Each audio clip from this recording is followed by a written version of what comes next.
ഷിബു മീരാൻ, ഇപ്പോൾ advocate K Sarunkumar പറയുന്നത് ഇന്ന് പ്രതിപക്ഷം കേരളമുടനീളം നടത്തിയ പ്രതിഷേധ പ്രകടനങ്ങൾ സ്വകാര്യ മെഡിക്കൽ ലോബിയെ സഹായിക്കാനും സ്വകാര്യ മെഡിക്കൽ ആശുപത്രികൾക്ക് വേണ്ടിയും നടത്തിയ പ്രതിഷേധ പ്രകടനമാണ് എന്നാണ്. അതിന് മറുപടി വേണം. ചോദ്യം നമ്പർ 2, രക്ഷാപ്രവർത്തനം വൈകി എന്ന് പറയുന്ന പ്രതിപക്ഷത്തിന് മുന്നിൽ ഇപ്പോൾ പോസ്റ്റ്മോർട്ടം റിപ്പോർട്ട് വന്നിരിക്കുന്നു. പോസ്റ്റ്മോർട്ടം റിപ്പോർട്ടിൽ ശ്വാസതടസ്സമോ ശ്വാസം മുട്ടിയോ അല്ല മരണം സംഭവിച്ചിരിക്കുന്നത്.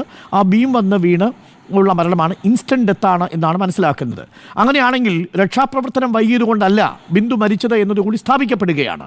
അങ്ങനെ വന്നാൽ രക്ഷാപ്രവർത്തനത്തിലെ വീഴ്ച ഇനി മന്ത്രിമാരുടെ അടുത്ത് നിൽക്കുമോ എന്നതാണ് രണ്ടാമത്തെ ചോദ്യം. മറുപടി. ദൗർഭാഗ്യകരമാണ് ഡോക്ടർ അരുൺകുമാർ.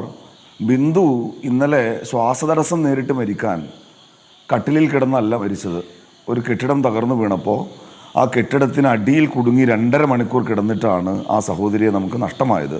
പോസ്റ്റ്മോർട്ടം റിപ്പോർട്ടിൽ തലയോട്ടിക്ക് സാരമായ പരിക്കുണ്ടായിരുന്നു എന്ന് റിപ്പോർട്ട് ചെയ്തിട്ടുണ്ട്, ശരിയല്ലേ?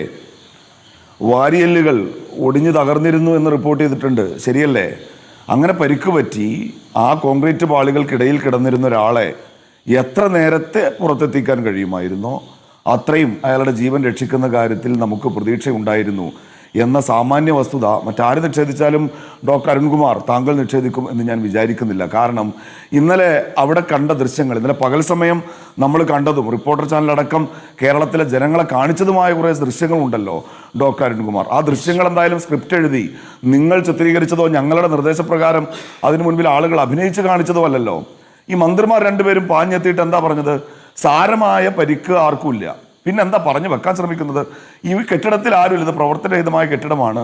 അപ്പുറം നമ്മുടെ കിഫ്ബിയെയും കൊണ്ട് ഞങ്ങൾ കിഫ്ബിയിൽ നിന്ന് ഫണ്ട് ചെലവാക്കി വലിയ കെട്ടിടമൊക്കെ പണിത് എന്ന് വെച്ചാൽ കഴിഞ്ഞ ഒരു 10 വർഷക്കാലമായി ഇവർ നടത്തി വരുന്ന ആ PR വർക്കിലൂടെ കെട്ടിപ്പൊക്കിയ പെരുംനുണക്കോട്ട തകരരുത് എന്ന ഉദ്ദേശത്തോടെ ഇവർ പറഞ്ഞ കാര്യങ്ങൾ കേരളത്തിലെ ജനങ്ങൾ, 2 മന്ത്രിമാർ നിരന്നു എന്ന് പറഞ്ഞ കാര്യങ്ങൾ കേരളത്തിലെ ജനങ്ങൾ നേരിട്ട് കണ്ടതാണ്. ഒടുവിൽ അവിടെ എത്തിയ MLAയോട് എൻ്റെ മകളെ കാണാനില്ല എന്ന പെൺകുട്ടി പറയുമ്പോഴാണ് ദ്രുതഗതിയിൽ അത്തരമൊരു ദുരന്തരംഗത്ത് നടക്കേണ്ടുന്ന ചടുലമായ ഒരു രക്ഷാപ്രവർത്തനത്തിലേക്ക് നമ്മുടെ സംസ്ഥാനത്തിൻ്റെ സംവിധാനം പോയത് എന്നത് ഇന്നലെ കേരളത്തിലെ മാധ്യമങ്ങൾ ഒന്നടങ്കം തത്സമയം ഇവിടുത്തെ ആളുകളെ കാണിച്ചു കൊടുത്തതാണ്. അതുകൊണ്ട് അത്തരം ന്യായവാദങ്ങളിൽ ദയവ് ചെയ്ത് ആ ബിന്ദു എന്ന സഹോദരിയുടെ പട്ടട എരിഞ്ഞു തീർന്ന ഈ സന്ധ്യാനേരത്തെങ്കിലും ഇവിടുത്തെ CPM-ന്റെ പ്രതികൾ അഭയം തേടരുത്.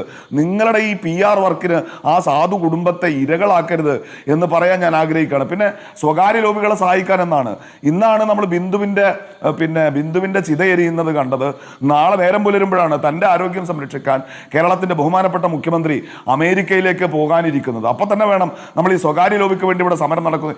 ഈ സമരം ഞാൻ ചോദിക്കട്ടെ ഡോക്ടർ അരുൺകുമാർ, ഇപ്പോൾ കഴിഞ്ഞ കുറച്ച് നാളുകളായി നമ്മൾ കാണുന്നത് ഇപ്പോൾ ഡോക്ടർ ഹാരിസിൻ്റെ ചില വെളിപ്പെടുത്തലുകൾ, അതേ തുടർന്ന് റിപ്പോർട്ടർ അടക്കം നടത്തിയിട്ടുള്ള കോഴിക്കോട് പിന്നെ തിരുവനന്തപുരം മെഡിക്കൽ കോളേജിൽ അടക്കം നടത്തി അന്വേഷണത്തിലൂടെ നിങ്ങൾ പുറത്തുവിട്ട കുറേ ദൃശ്യങ്ങൾ, മീൻപെട്ടിയിൽ ചാളയെ അടുക്കുന്നത് പോലെ കോഴിക്കോട് മെഡിക്കൽ കോളേജിൽ രോഗികളെ കട്ടിലിലും നിലത്തുമൊക്കെ അടുക്കിക്കിടത്തിയിരിക്കുന്ന കാഴ്ച റിപ്പോർട്ടർ TV ലോകത്തെ കാണിച്ചു കൊടുത്തല്ലോ. ആ ദൃശ്യങ്ങൾ പിന്നെ എന്താണ് സ്ക്രിപ്റ്റഡ് ആയിരുന്നില്ല, അതൊന്നും കള്ളമായിരുന്നില്ല. അത് അവസാനിക്കുന്നത് മുൻപെയാണ് ഇപ്പോൾ ഈ നമ്മുടെ പ്രിയപ്പെട്ട ബിന്ദുവിൻ്റെ മരണം സംഭവിക്കുന്നത്. ദൗർഭാഗ്യകരമായ ഒരു സംഭവമാണ്. ഇവിടെ യഥാർത്ഥത്തിൽ ഇടതുപക്ഷം ഈ തൊടുന്യായങ്ങളൊക്കെ പറയുന്നതിന് 2ാം പിണറായി സർക്കാർ തന്നെ 1ാം പിണറായി സർക്കാരിൻ്റെ കാലത്ത് ആരോഗ്യ മേഖലയെക്കുറിച്ച് ഇവർ പറഞ്ഞ കുറെ ഒരു വലിയ PR വർക്കിൻ്റെ ഒരു പ്രചരണത്തിൻ്റെ ഭാഗമായി ഉണ്ടായതാണ് കോവിഡ് മഹാമാരിക്കെതിരായ കേരളത്തിൻ്റെ ഐതിഹാസികമായ ഒരു പോരാട്ടം. തീർച്ചയായും നമ്മളതിനെ നന്നായി പ്രതിരോധിച്ചു. അത് മുഴുവൻ ഇവരുടെ കണക്കിൽ എഴുതി ചേർത്ത് നടത്തിയ ഒരു വലിയ PR വർക്കുണ്ട്. നമ്മൾ തുപ്പാൻ ഭയന്ന കാലാണ്, മുഖവും വായും മൂടിക്കെട്ടി കണ്ണുകൾ കൊണ്ട് സംസാരിച്ച കാലാണ്, വീടിൻ്റെ മുറ്റത്തിറങ്ങാൻ ഭയന്ന കാലാണ്. ആ കാലത്തെക്കുറിച്ച് കൽപ്പറ്റ നാരായണ മാഷൊരു കവിതയുണ്ട്. തുപ്പാൻ ഭയന്ന ആ കാലത്ത് തൊണ്ണക്കുഴിയിൽ നിന്ന് നാം താഴേക്ക് ഇറക്കിയത് കൊടും ആയിരുന്നു എന്നാണ്. ആ കാലത്ത് മുദ്രാവാക്യം വിളിക്കാനോ പ്രതിഷേധിക്കാനോ സമരം ചെയ്യാനോ നിവൃത്തിയില്ലാത്ത വല്ല ചോദ്യങ്ങളും ചോദിച്ചു പോയാൽ ഇന്നത്തെ പോലെ സംസ്ഥാന ദ്രോഹിയായി ചിത്രീകരിക്കുന്ന ആ കാലത്ത് കേരളം തൊണ്ണക്കുഴിയിൽ നിന്ന് നിവൃത്തികേട് കൊണ്ട് ഇറക്കിയ കാളകൂട വിഷത്തിന്റെ പേരാണ് പിണറായി സർക്കാർ എന്ന് ബോധ്യപ്പെടുന്നു. 2017 നവംബർ മാസം 30-ാം തീയതി ഡോക്ടർ അരുൺകുമാർ, ഒറ്റപ്പെട്ട സംഭവമാണ്, നമുക്ക് പരിശോധിക്കാം. ഹർഷീന എന്നൊരു സ്ത്രീയുടെ ശസ്ത്രക്രിയ നടന്നു പിന്നെ കോഴിക്കോട് മെഡിക്കൽ കോളേജിൽ.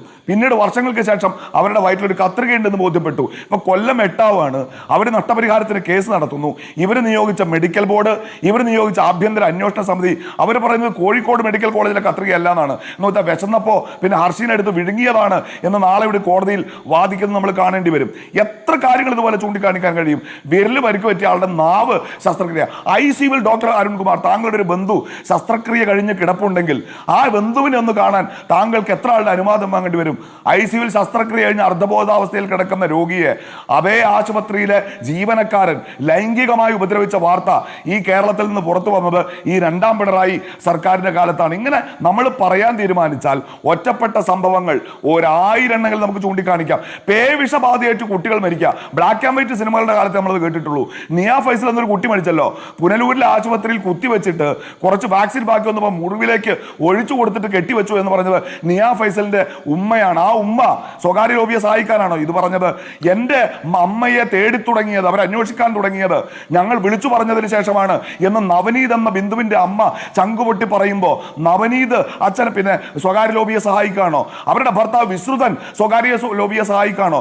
ഈ പാവപ്പെട്ട മനുഷ്യരുണ്ടല്ലോ, നിങ്ങൾ കാണിച്ച ദൃശ്യങ്ങളിൽ ഇവിടുത്തെ തണുത്തുറഞ്ഞ സിമന്റ് തറയിൽ ചികിത്സ കാത്തു കിടക്കുന്ന ഈ കേരളത്തിലെ സ്വകാര്യ ആശുപത്രികളിൽ പോവാൻ നിവൃത്തിയില്ലാത്തതിന്റെ പേരിൽ പൊതുജനാരോഗ്യ സംരക്ഷണ സംവിധാനത്തെ ആശ്രയിക്കേണ്ടി വരുന്ന ലക്ഷക്കണക്കിന് മനുഷ്യർ, അവർക്ക് വേണ്ടിയാണ് ഞങ്ങളുടെ സമരം, അവർക്ക് വേണ്ടിയാണ് വർത്തമാനം പറയുന്നത്. ഒരു മയോ ക്ലിനിക്കിലും പോവാൻ അവർക്ക് നിവൃത്തിയില്ല, ഒരു സ്വകാര്യ ആശുപത്രിയിൽ അവർക്ക് ചികിത്സ കിട്ടാൻ പോകുന്നില്ല. അവർക്ക് വേണ്ടി സംസാരിക്കുമ്പോ ഒരു സംശയം, പറഞ്ഞോളൂ ഡോക്ടർ. UDFന്റെ കാലത്ത് 4-5 വർഷങ്ങൾ കൂടി നോക്കിയാൽ പരമാവധി 600-700 കോടി രൂപയാണ് നിലവിൽ പൊതുജനാരോഗ്യ മേഖലയ്ക്ക് മാറ്റിവെച്ചത്. LDF സർക്കാരിൻ്റെ കാലത്ത് 7000 കോടിയാണ്. ഈ വ്യത്യാസത്തെ താങ്കൾ എങ്ങനെ കാണും?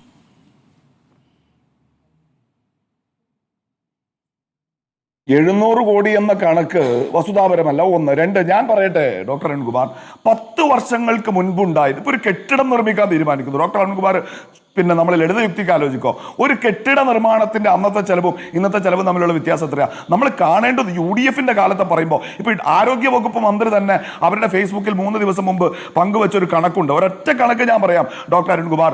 2011 കേരളത്തിന്റെ മാതൃമരണ നിരക്ക് ദേശീയ ശരാശരി 130 നിൽക്കുമ്പോൾ നമ്മുടേത് 61ആയിരുന്നു. 5 വർഷം ഉമ്മൻചാണ്ടി ഭരിച്ചപ്പോൾ വീണ ജോർജ് പറയുന്ന കണക്കനുസരിച്ച് നമ്മുടെ മാതൃമരണ നിരക്ക് 43 കുറഞ്ഞു. എന്ന് പറഞ്ഞാൽ 5 വർഷം കൊണ്ട് 18 കുറഞ്ഞു. എന്നാൽ 10 വർഷം കഴിഞ്ഞ് 2025 കണക്ക് ഇവർ പങ്കുവെക്കുമ്പോൾ അത് എത്രയാണ്? അത് 18 കുറഞ്ഞു. 10 വർഷം കൊണ്ട് ഇവർ 23.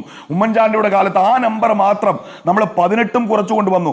ദയവ് ചെയ്ത് ഇവർ പറയുന്ന ഈ കണക്കുകൾക്ക് പുറകെ പോയിട്ട് കേരളം ഏതാണ്ട് 2016 ഉണ്ടായതാണ്. കേരളത്തിന്റെ ലോകപ്രസിദ്ധമായ പൊതുജനാരോഗ്യ സംവിധാനം 2016 ഉണ്ടായതാണ്.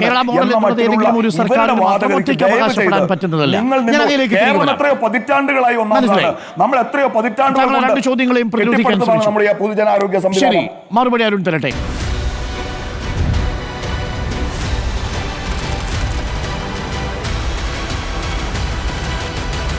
Debate with Dr. Arun Kumar.